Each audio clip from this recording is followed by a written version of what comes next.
परभणी जिल्हा मध्यवर्ती सहकारी बँकेच्या निवडणुकीत शिवदासजी बोडेपार यांचा उमेदवारी अर्ज दाखल. भाजप पदाधिकारी, कार्यकर्ते व शिवेश्वर बँकेच्या संचालकांची मोठ्या संख्येने उपस्थिती. परभणी जिल्हा मध्यवर्ती सहकारी बँक लिमिटेड परभणीच्या निवडणूक प्रक्रियेला वेग आला असून वसमत येथील शिवेश्वर बँकेचे अध्यक्ष शिवदासजी बोडेवार यांनी आपला उमेदवारी अर्ज दाखल केला.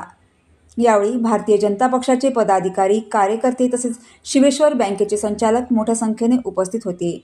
उमेदवारी अर्ज दाखल करताना भारतीय जनता पक्षाचे जिल्हाध्यक्ष गजानन घुगे, उज्ज्वलाताई तांबाळे, डॉक्टर पाडीकर, डॉक्टर क्यातमवार, विष्णू बोचकरी, चंद्रकांत देवणे, मनोद्दीन संदलजी, दीपक कट्टेकर, सीताराम म्यानेवार, अवधूत शिंदे यांच्यासह भाजपचे अनेक पदाधिकारी व कार्यकर्ते उपस्थित होते.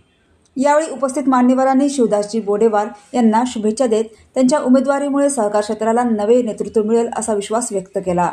उमेदवारी अर्ज दाखल करण्याच्या कार्यक्रमात उत्साहाचे वातावरण पाहायला मिळाले. कार्यकर्त्यांनी घोषणाबाजी करत आपल्या नेत्याला पाठिंबा दिला. प्रतिशोध न्यूजकरता बालाजी पोले, हिंगोली, वसमत.